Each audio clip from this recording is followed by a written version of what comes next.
¿Cuál te parece que sea la prueba más convincente para hablar del poder de Cristo al transformar un corazón? Bueno, la parte inicial de la lección nos dice que la unidad con Cristo establece un vínculo de unidad mutua. Esa unidad es la prueba más convincente ante el mundo de la majestad y la virtud de Cristo y de su poder para eliminar los pecados. La unidad en Cristo. La unidad en Cristo siempre va a provocar unidad entre nosotros y un cambio de vida. Una vida cristiana enfocada en la misión es la prueba más convincente de que el Señor es el Rey Supremo en nuestras vidas. Hoy vamos a hablar justamente de eso, la lección número 9, la prueba más convincente. La unidad entre nosotros, la unidad con Cristo. Estamos listos para iniciar esta lección. Quédate con nosotros, en un momento iniciamos.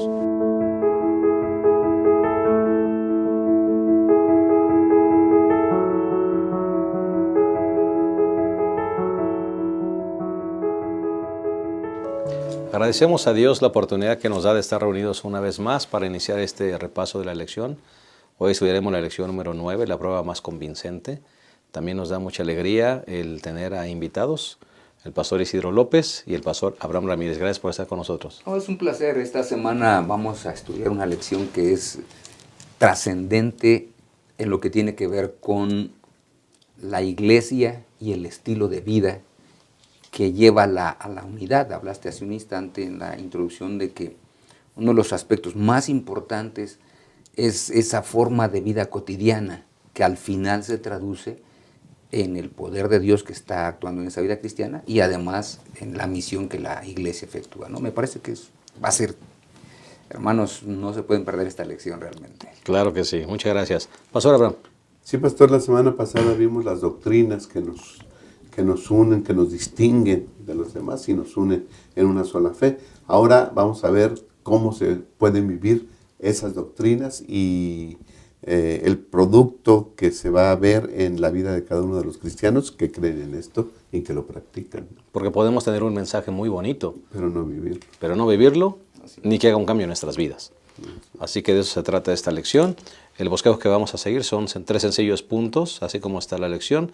Reconciliados bajo la cruz sería el primer punto. Unidad en la diversidad, segundo punto. Y el tercer punto, unidad en la misión. Vamos a hacer una oración, así como estamos. Cariñoso Dios, ayúdanos, Señor, a realmente permitir que tú seas la prioridad de nuestra vida. Que unidos a ti nuestra vida pueda ser transformada. Que unidos a ti estemos bien enfocados en la misión. Que unidos a ti, Señor, seamos un pueblo que realmente demostremos también la unidad. Y que la gente pueda ver que somos un pueblo especial y que nuestro Dios realmente nos está dirigiendo. Señor, que esta lección contribuya a ese propósito. Dirige nuestras mentes y nuestras palabras con el poder de tu Espíritu Santo. En el nombre de Jesús lo pedimos. Amén. Amén. Bueno, reconciliados bajo la cruz. Es el primer punto, Pastor Isidro. Definitivamente no podemos hablar de unidad si primero no hablamos del elemento que nos debe mantener unidos.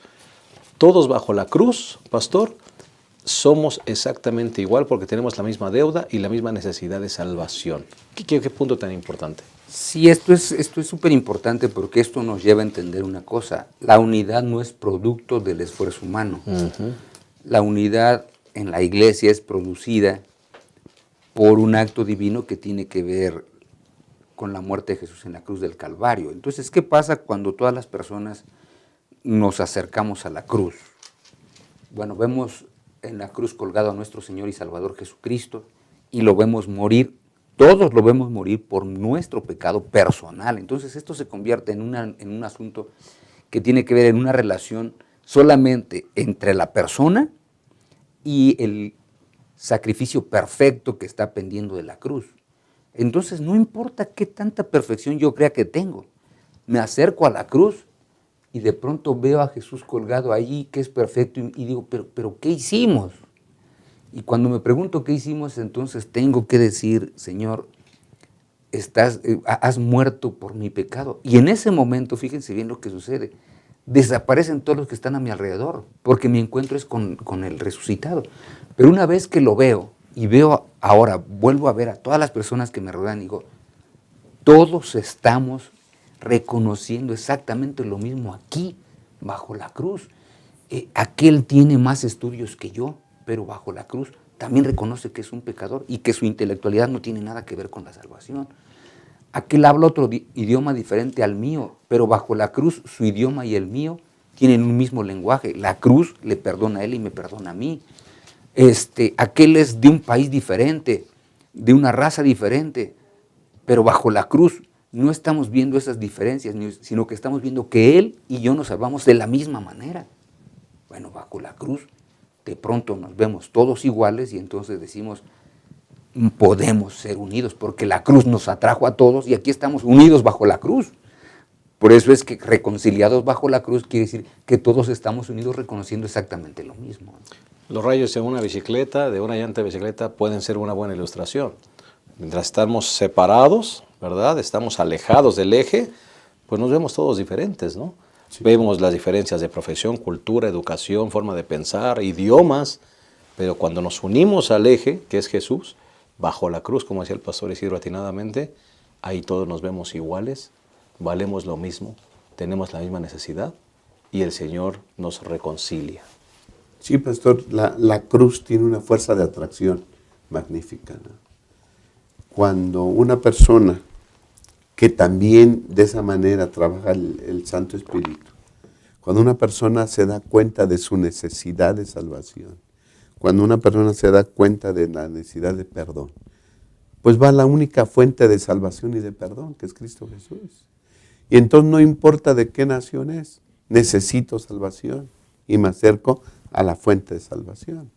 No importa qué idioma hable o qué tan estudiado intelectual es, que haya ido a la escuela, ¿no? Ahí acuden intelectuales y acuden personas que no han ido a la escuela. Ahí acudimos todos los que sentimos necesidad de perdón y salvación.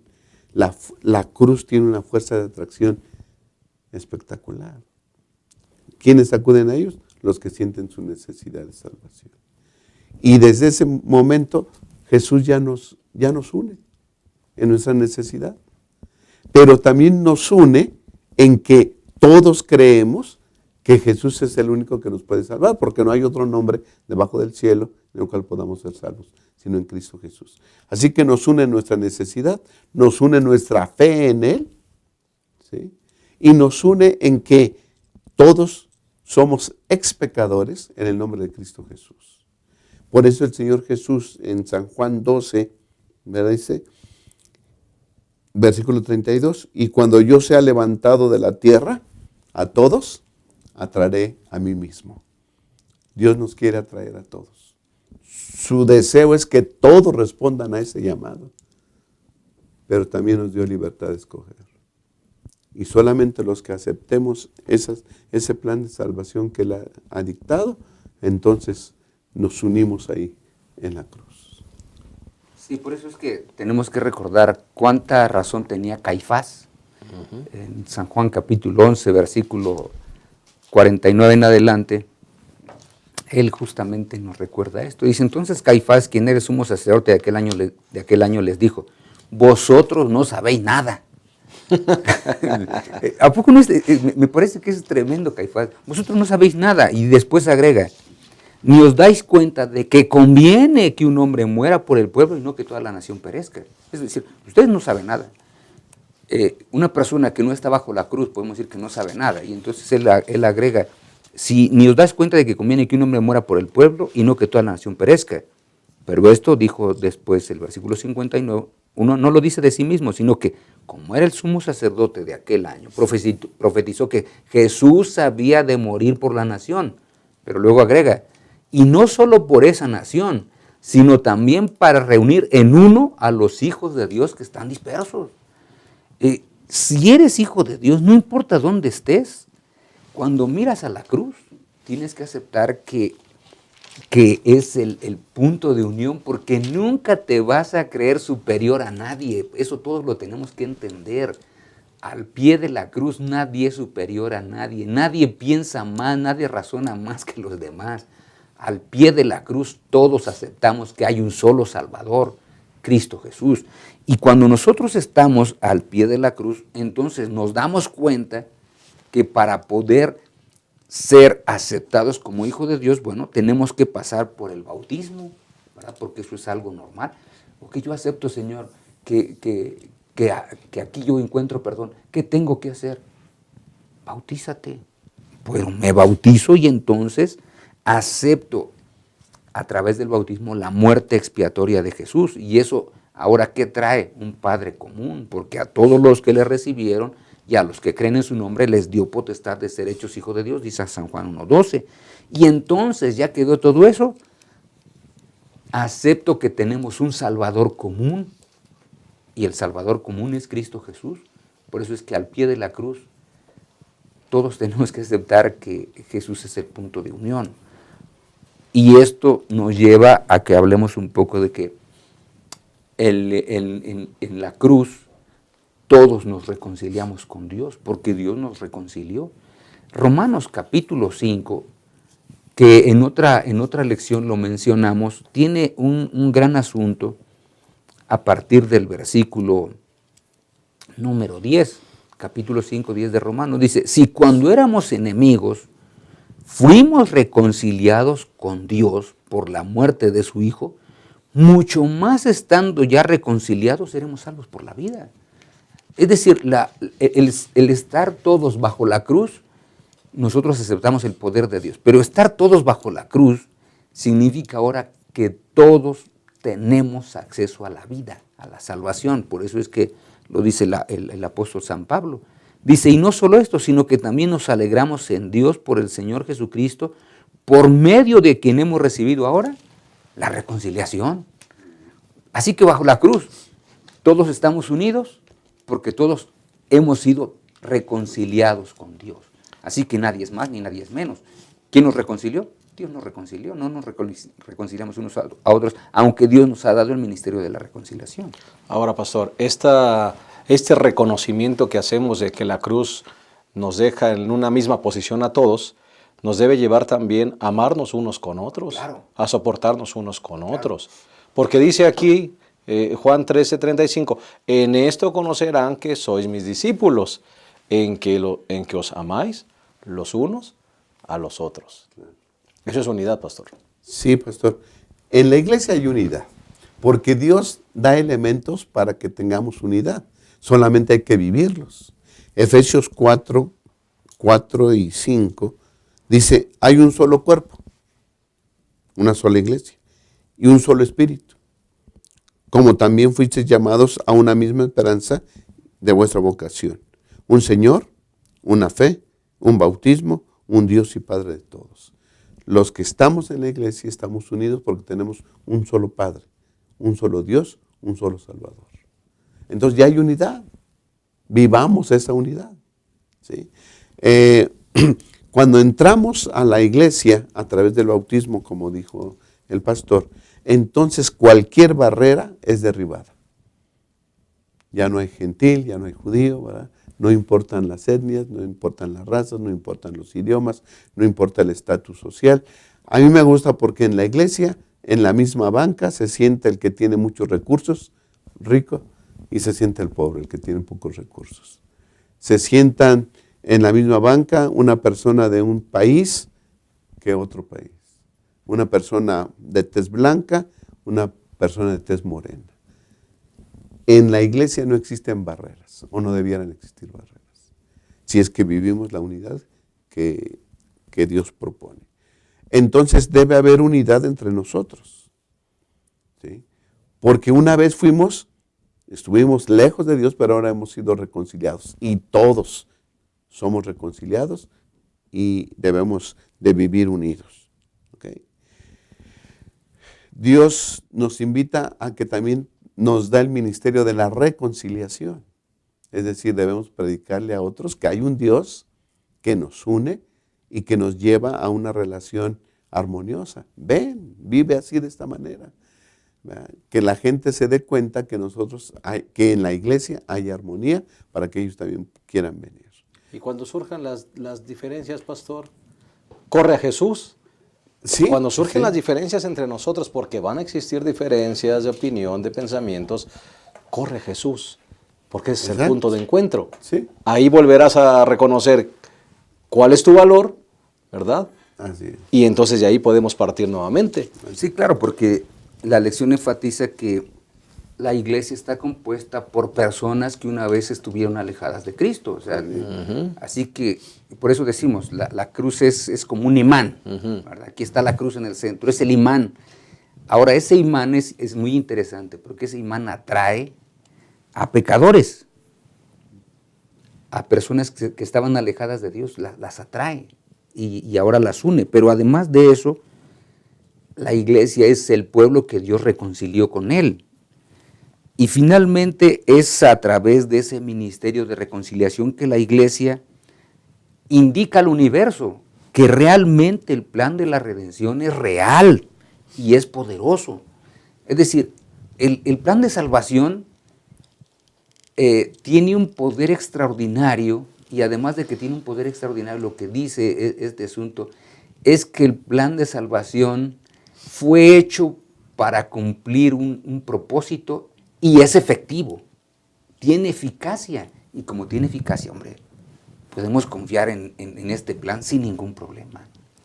Y cuando surgen las diferencias, pastor, en un pueblo así, es más, creo que la lección lo decía, si unas diferencias te están llevando a decir, no, pues yo ya me voy de la iglesia, o me salgo de este pueblo, o este es un ignorante, no sabe nada, yo sé más que él, dice, ve y verifica cómo está tu relación con Cristo. Así es. ¿Cómo está tu relación con Cristo? Porque eso es un buen termómetro. Claro. ¿Cómo está tu relación con... ¿Qué tan cerca estás de Jesús? Porque cuando te alejas de Jesús, las diferencias se ven. Cuando estamos cerca de Jesús, esas diferencias se acaban. Sí. La iglesia es el agente revelador de las verdades de Dios. Y Dios dice que hay unidad, que en su iglesia hay unidad. Le toca a la iglesia demostrarlo. Que sí hay y que sí existe y que es efectiva. Y no tan solo a este mundo, sino al universo. El universo también, porque está en juego también, dice en el plan de salvación, está en juego el carácter de Dios también, ¿no? Se malentendió a Dios. Entonces, cuando la iglesia vive así de esa manera, le demuestra a todo el universo que Satanás está equivocado y que hay un pueblo que vive la unidad en Cristo Jesús. Dios permita que así sea nuestro pueblo. Vamos a hacer una pausa, regresamos. Lección número 9, la prueba más convincente. Regresamos. Revistas misioneras que ayudan en la consolidación del nuevo creyente y fortalecen la fe y el crecimiento cristiano. La circulación de las revistas será un instrumento poderoso para disponer el camino, a fin de que la gente acepte aquellas verdades especiales que han de prepararla para la próxima venida del Hijo del Hombre. Cuando los miembros de la Iglesia se den cuenta de la importancia de la circulación de nuestras publicaciones, dedicarán más tiempo a esta obra. El tiempo es ahora. ¿En cuántas suscripciones vas a invertir?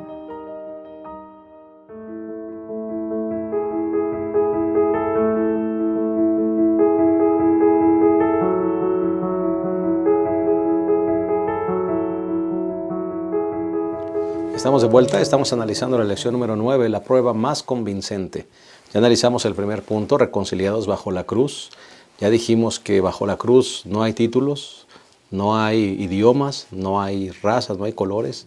Bajo la cruz todos somos iguales, el mismo valor, la misma necesidad de ser reconciliados con el Señor. Esa reconciliación con el Señor nos debe traer unidad. Pero esa unidad, el punto número 2, debe mantenerse a pesar de la diversidad. Pastor Isidro, Pastor Abraham, creo que un buen ejemplo, mencionábamos detrás de cámaras, es un jardín. Sí. Es un jardín donde hay diversidad de flores y todas le dan belleza al lugar. Así debería de ser el pueblo de Dios. Bueno, es que en cierta manera es así, porque a Dios gracias, la iglesia adventista está esparcida en más de 200 países, así que estamos en países con diferente idioma, diferente cultura, muchas veces diferente color de piel. Pero los que hemos estado viviendo en ese tipo de países, al final te das cuenta que puedes mantenerte unido. Puede haber un poco de barrera del idioma, pero puedes mantenerte unido, porque la unidad práctica es esa unión en medio de dos personas con diferente idioma y que al final ven la cruz y están ahí bien cercanos, con colores de piel diferentes y que de pronto ante la cruz el color de piel no importa. Y dices, bueno, ¿cómo es que Dios le hizo para podernos ayudar a estar unidos? Esta persona que es de un color oscuro, yo que soy un poquito más clarito, ¿cómo es que Dios le hizo para mantenernos unidos? Bueno, cuando una persona acepta lo que Jesús ha hecho por nosotros, entonces es más sencillo que podamos mantener esa unidad. El capítulo 4 del libro de los Efesios, que introduce todo esto a partir del versículo 25, nos dice cómo es que debemos, todo lo que debiésemos dejar, y entonces el versículo 1 y 2 del capítulo 5, después de que da todo el trasfondo, dice, sed pues imitadores de Dios como hijos amados y andad en amor como también Cristo nos amó y se entregó a sí mismo por nosotros, ofrenda y sacrificio a Dios en fragante ofrenda. Es decir, nosotros debiésemos amarnos unos a otros. Eso es el cristianismo práctico. El cristianismo práctico no es aquel, como dice el libro de Santiago, aquel que llega y le dice, bueno, hermano, tienes necesidad, voy a orar por ti, Dios te bendiga y que te vaya bien. Oye, ¿qué voy a comer el día de hoy? No, pero Dios va a proveer para ti. Cuando nosotros, dice el mismo apóstol, si tenemos, debiésemos satisfacer su necesidad. Hermano, no te puedes ir así, mira, llévatelo, come con tu familia. Eso es el cristianismo práctico. Por eso es que aquí dice, bueno, si somos imitadores de Dios, ¿qué debemos hacer? Pues debiésemos siempre tratar de dar y dar y dar y dar, porque nosotros estamos invitados a buscar el bienestar de las otras personas, estamos invitados a sobrellevar las cargas, estamos invitados a llevar una vida sencilla y enfocada en la espiritualidad, que tiene que ver con algo más interno que algo externo. Estamos invitados a adoptar un estilo de vida saludable. O sea, Dios nos ha invitado a todo eso. Pero todo eso se traduce en una sola palabra, que es la palabra amor. Amor a Dios y amor a sí mismo. Porque si me amo a mí mismo, entonces voy a amar a mi prójimo, que es lo que dice el segundo. Amarás a tu prójimo como a ti mismo. Pero ¿dónde está el problema? Que si ni siquiera me amo a mí mismo, va a ser imposible que ame a mi prójimo. Por eso es que eso habla de la parte práctica en lo que tiene que ver con la unidad, esa unidad de la iglesia, donde llegamos a la misma y cuando nos miramos unos a otros, vemos la cruz, veo en la cruz, veo en ti la cruz, ustedes ven en mí la cruz. ¿Interesa cómo venimos vestidos? En cierta manera, no. ¿Interesa el color de la piel? No. ¿Interesa el idioma que hablamos? Pues también parece que no, porque otra vez, la cruz debe manifestarse en todas las personas para que no haya diferenciación. Usted decía, Pastor Isidro, ¿cómo le hizo Dios? ¿Cómo le hace Dios para mantener la unidad en medio de un pueblo que está expandido por tantos países? ¿Cómo le hizo o cómo le hace, Pastor, para que mantengamos un mismo estilo de vida? Porque el adventista del séptimo día debe de ser un hombre o una mujer con buen corazón, con bondad, con paciencia, su carácter. Yo no me imagino un adventista encontrándose una cartera y no regresándola, un celular que no es tuyo, viene una necesidad y no haciendo algo por él. O sea, hay un estilo de vida, ¿verdad? De los que fuimos reconciliados con Cristo, hay un estilo de vida que nos marca, y que no importa las barreras culturales, ese estilo de vida debe prevalecer. Sí, pastor, primero nos reúne en Él, o nos reúne con Él, alrededor de Él, el Señor Jesús. Y después nos reúne entre nosotros, y somos uno. Y entonces nos dice la manera en cómo debemos vivir esa unidad que encontramos en Él. Y nos da varias, lo dice de diferentes maneras en la Biblia. Por ejemplo, 1 Pedro 2, 11 y 12. Amados, yo ruego como extranjeros y peregrinos que os abstengáis de los deseos carnales que batallan contra el alma, manteniendo buena vuestra manera de vivir entre los gentiles, para que en lo que murmuran de vosotros, como de malhechores, glorifiquen a Dios en el día de la visitación, al considerar vuestras buenas obras. ¿Okay? Dice, entonces, ustedes que han aceptado al Señor Jesús deben de vivir de tal manera que aunque los demás nos tomen por malhechores, entonces cambien su manera de pensar de nosotros y ahora al contrario, ya no pensarán en nosotros como malhechores, sino que glorificarán a Dios. ¿Sí? Y me recuerda lo que dice el Señor Jesús, vosotros sois la luz del mundo. Una ciudad asentada sobre un monte no se puede esconder, debemos de brillar. Y el Señor Jesús dice, no se prende una luz y se pone debajo de la cama. Se pone en un lugar alto para que alumbre A toda todos. la casa. Así alumbre vuestra luz delante de los hombres para que glorifiquen, al ver nuestras buenas obras, glorifiquen a vuestro Padre que está en los cielos. Una vida cristiana práctica, una vida que refleja todos estos principios que hemos mencionado, va a ser para gloria y honra de Dios. Y la gente lo va a notar. ¿Sí? A veces nos ha pasado, tú eres de cierta religión, ¿verdad? Tú eres cristiano, tú vas a la iglesia. Sí, la gente se da cuenta. Porque Dios, cuando nosotros vivimos de esa manera, nos da gracia y favor delante de la gente. Y se nota un cristiano donde quiera que está, o debiera de notarse. Y me llama la atención, pastor, me parece que lo que provoca esa transformación, y creo que es así, es tu relación diaria con Cristo. Sí. Tu relación diaria con Cristo te va a ir desarrollando un estilo de vida. Mire lo que dice la sierva de Dios, las cosas pequeñas prueban el carácter. Es ante los modestos actos diarios de abnegación realizados con alegría y bondad que Dios sonríe complacido. Claro. Tu relación con Cristo, pastor, transforma tu vida. Y no importa en qué país estés. Claro. Esa relación con Cristo va a representar el carácter de Cristo en tu vida y la gente lo va a reconocer. Claro, por eso es que la lección enfatiza que toda aquella persona que representa a Cristo debe sobresalir por dos cosas, por la rectitud moral y por la preocupación por las personas. Ahora, mencionaste hace un instante, ¿qué significa rectitud moral?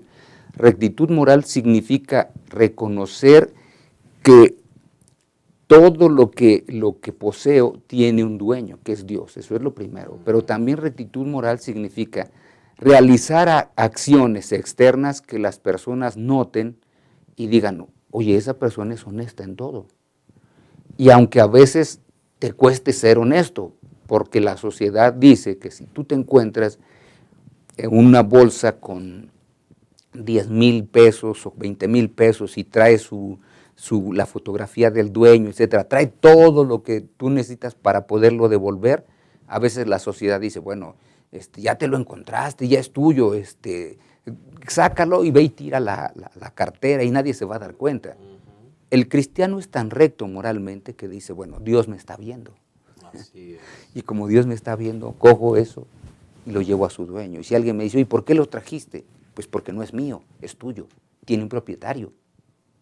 Así que eso tiene que ver con la rectitud moral. La rectitud moral tiene que ver con el respeto a la mujer que es propiedad de mi prójimo, a la mujer que no es mi esposa. Eso es parte de la rectitud moral. La rectitud moral tiene que ver con cuidar que no le introduzca nada que daña a mi organismo. Eso tiene que ver con rectitud moral. Mi rectitud moral tiene que ver con no mentir y que la gente diga, ¿sabes qué? Mira, a esa persona lo puedes acusar de lo que quieras, pero no de mentiroso porque no lo es. Eso es rectitud moral y eso es lo que la gente espera. Pero junto con ello tenemos que ver esa preocupación por el prójimo, no podemos dejarla. Es decir, una persona recta moralmente no va a dejar morir a su prójimo que está allí, va a quitarse de lo que tiene y se lo va a dar. Nosotros tenemos uno de los grandes ejemplos en los Corintios, cuando Pablo está escribiendo la epístola a los Corintios. Él les recuerda a ellos y le dice, miren, nuestros hermanos de allá, de su pobreza, han dado. Eso es rectitud moral. ¿Y para qué dieron? Para una ofrenda para los pobres. Es decir, tenían tan poquito, pero de lo poquito tomaron y lo dieron. Porque eso es rectitud moral, la preocupación por otras personas. Si no te preocupas por tu prójimo, a quien observas, pues ¿cómo te vas a preocupar por Dios a quien observas? Ahora, todo eso nos lleva, si estamos hablando aquí de una rectitud moral, de tratar a las personas bien, bueno, eso nos lleva a recordar dos palabras que la lección trae: tolerancia y paciencia. Dos palabras que son muy importantes, porque ¿cuántas veces no toleramos a las personas que son un poco diferentes a nosotros? ¿Cuántas veces no somos pacientes como con quienes no son como nosotros? El libro de Romanos, en el capítulo 14, justamente nos habla de eso. Hoy a veces somos intolerantes quienes somos vegetarianos con los que comen carne. A veces somos intolerantes. Y los que comen carne son intolerantes con los que somos vegetarianos. Bueno, el apóstol San Pablo dice, espérate, no debe ser así. Lo que tienes que tener es tolerancia con él. Toléralo, no pasa nada.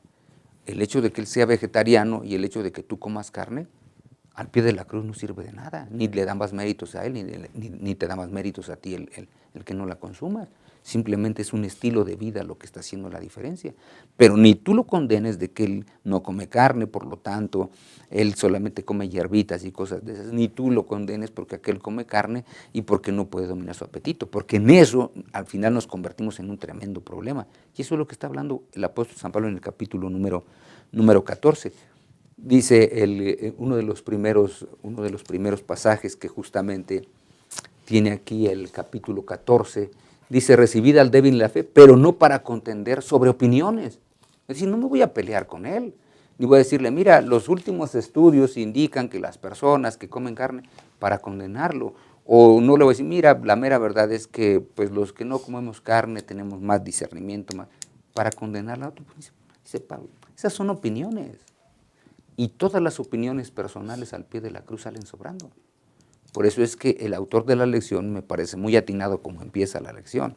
Empieza al pie de la cruz para que todos estemos iguales y al pie de la cruz tenemos que tener un espíritu de tolerancia y paciencia en las diversas cuestiones que son asuntos más personales que de salvación.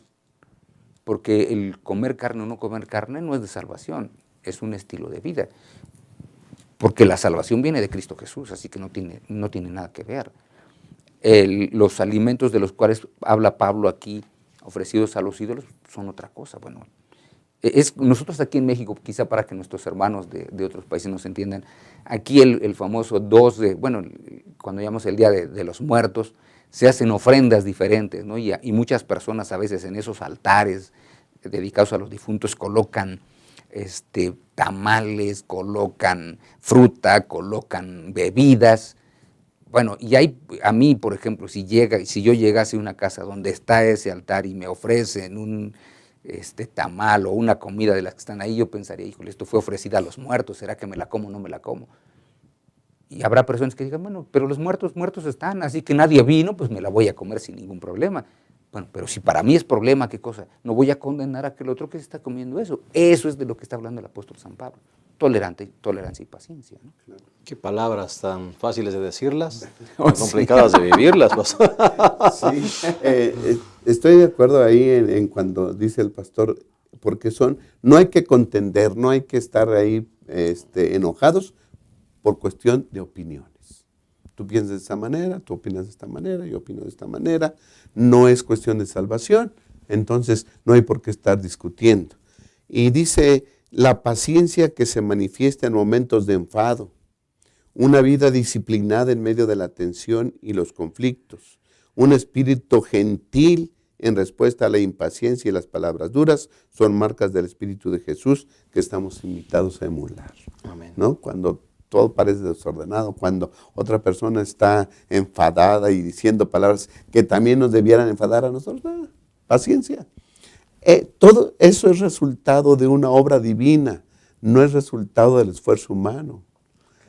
La relación que tenemos, como se decía, que tenemos con Jesús es lo que nos va a dar ese modo de reaccionar y ese carácter. Y como decía el pastor, no hemos de pelear en opiniones. Hemos de ser firmes en los principios. Amén. Pero en las opiniones podemos ceder. ¿Para qué estar peleando? Si cediendo se va a acabar el problema, pues cedamos. En cuanto a opiniones, principios, hay que estar firmes.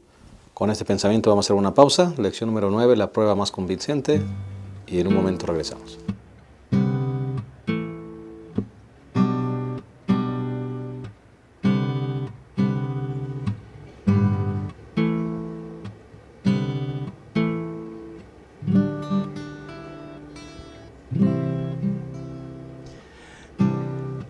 por mucho tiempo ella ahorró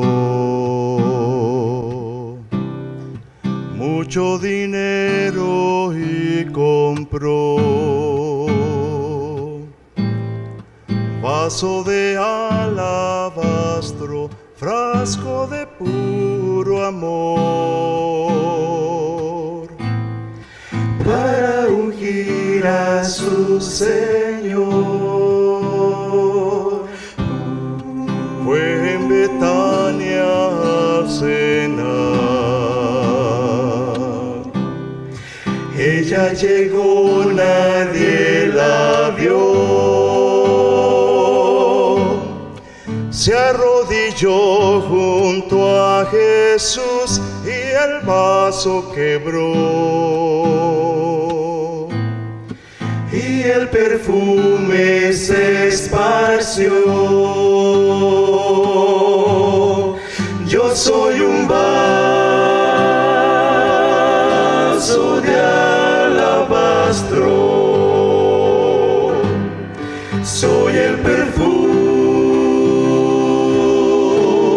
del Señor. Un alto precio pagó en la cruz. Hoy a sus pies ofreceré mi vida al Señor.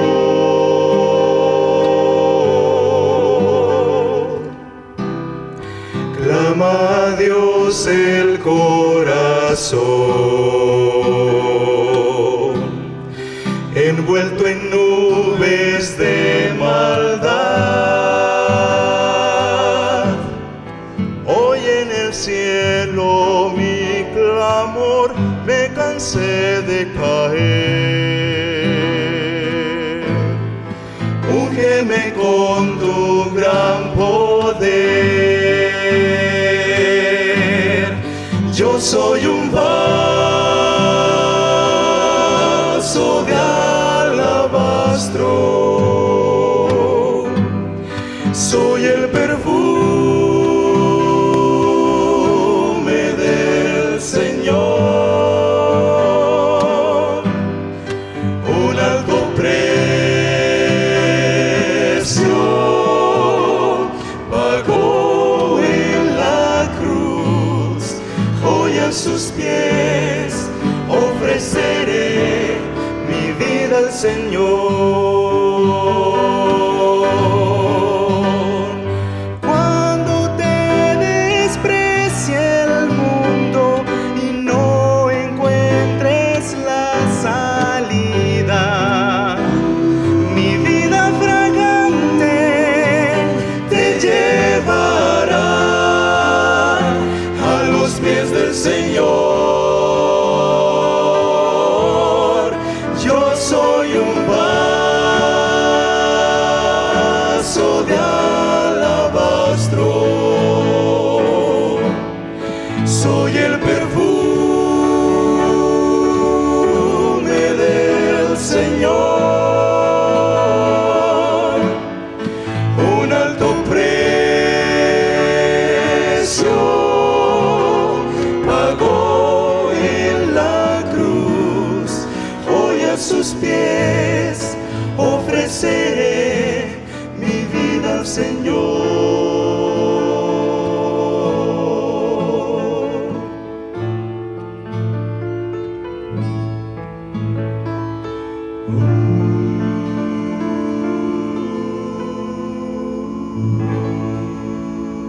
Bien, llegamos a la tercera y última parte de esta lección. Estamos estudiando la lección 9, la prueba más convincente. Ya analizamos las primeras dos secciones, reconciliados bajo la cruz y unidad en la diversidad. Vamos a entrar a la tercera y última parte, que es unidad en la misión. Pastor Isidro, Pastor Abraham, definitivamente otro elemento que nos debe mantener unidos como iglesia es la misión. Creo que es uno de los elementos más importantes y que también fácilmente podemos perder, porque hay muchos distractores de la misión. Siempre que haya diferencias de opiniones, vamos a la misión. Si la misión nos mantiene unidos, vamos en buen camino. Sí, yo creo que una de las cosas que tenemos que recordar es que los discípulos, de acuerdo al libro de los Hechos, capítulo 1, versículo 14, por ejemplo, dice, todos estos perseveraban unánimes en oración y ruego. Correcto. Es decir, había unidad en la oración. Ellos estaban pidiendo para que Dios cumpliera la gran promesa del derramamiento del Espíritu Santo. Y después, en el capítulo 2 y versículo 46, dice, y seguían reuniéndose cada día en el templo y en las casas partían el pan, y comían juntos con alegría y sencillez de corazón. Ellos seguían unidos, y el capítulo 2, versículo 1 dice, cuando llegó el día de Pentecostés, estaban todos juntos en el mismo lugar. En otras palabras, ellos no realizaron ninguna actividad que les interrumpiera de lo que ellos esperaban. Ellos esperaban que se cumpliera la promesa. Bueno, queremos que se cumpla la promesa, ¿qué hay que hacer? Pues en primer lugar Jesús dijo, no salgan, pues no nos vamos, aquí estamos. En segundo lugar dijo, rueguen, pues vamos a rogar para que se cumpla la promesa. Y Dios la cumplió. Derramó su Espíritu Santo sin medida como un resultado de la unidad. Pero ahora aquí viene la gran pregunta, ¿para qué? ¿Verdad? Porque esa es la gran pregunta que a veces no tenemos. ¿Para qué se derramó el Espíritu Santo? Bueno, cuando uno empieza a ver aquí el capítulo número 2, el versículo 4, dice allí, todos fueron llenos del Espíritu Santo. Así que ahora todos pidieron, porque todos pidieron, todos estaban unánimes. Y fíjense lo interesante, si todos pidieron, dice que todos fueron llenos. No solo los apóstoles, todos los discípulos que estaban ahí reunidos, esos 120 metidos en esa casa, todos fueron llenos del Espíritu Santo. Ahora, cuando uno sigue leyendo, uno encuentra que Pedro se levanta, pero dice las Sagradas Escrituras en el versículo número 7, estaban atónitos y maravillados diciendo, ¿no son galileos todos estos que hablan? ¿Cómo los oímos hablar en nuestra lengua nativa? Hubo un propósito por el cual se derrama el Espíritu Santo en todos, y es cumplir la misión. Y cuando uno lee el sermón de Pedro, yo me imagino a los miles que estaban escuchándolo ahí, cuando él habla, Jesús es el Salvador, ustedes lo crucificaron, ustedes hicieron. ¿Qué está haciendo él? Predicando las buenas noticias, porque dice, es cierto que ustedes lo crucificaron. Pero también la buena noticia es que si ustedes creen en su nombre, si ustedes se arrepienten y son bautizados, cada uno de ustedes, van a recibir el perdón de sus pecados. Lo que ustedes hicieron no viene más a memoria. Así que él empieza a predicar el Evangelio. ¿Y qué está haciendo la iglesia ahí en ese tiempo? Unida la iglesia con un solo propósito, que el Evangelio se extienda a todos lados, ¿no? Correcto. Pastor, uno puede estar abrumado por muchas cosas. Pastores, uno puede estar abrumado por muchas cosas. La iglesia puede estar abrumada por muchas cosas. Puede estar abrumada por el color de la iglesia, en qué color la van a pintar. Puede estar abrumada por los programas. Puede estar abrumada por resolver los problemas entre hermanos. Pero me llama la atención que dice la sierva de Dios que los discípulos en ese aposento alto estaban abrumados por la preocupación de salvar almas. Estaban abrumados en la misión, y esa debería ser la abrumación de esta iglesia. Dentro de unas semanas se van los aventureros al Camporí. Abrumados han de estar los directores de conseguir recursos, dinero para llevar a todos los que piensan llevar. Abrumados para que estén los eventos preparados, listos. Nos podemos abrumar por muchas cosas, aún en la iglesia. Así es. Buenas. Buenas. ¿Verdad? Ahora, abrumémonos pues por los clubes, cuando los clubes también están unidos en cumplir la misión. Amén. ¿No? O sea, si es bueno abrumarnos por todos los departamentos, si es que todos los departamentos están buscando la salvación de las almas. ¿Sí? Pero si nos abrumamos por situaciones así y no estamos comprometidos en la misión, pues entonces creo que estamos desviando nuestra atención. Correcto. Creo que todos los miembros de iglesia y los departamentos de la iglesia debemos unirnos en esto, en el cumplimiento de la misión. Y para eso debemos orar intencionalmente, creo yo, ¿no? El Señor Jesús le dice, no se vaya de Jerusalén hasta que haya venido sobre vosotros el Espíritu Santo.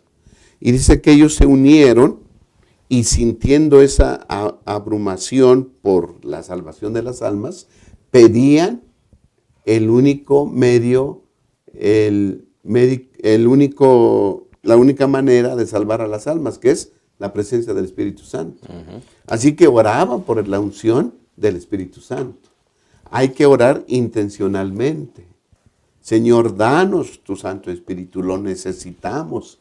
Dice Elena White, debiéramos sentir más hambre y sed del Espíritu Santo. Debiéramos orar por el bautismo diario del Espíritu Santo.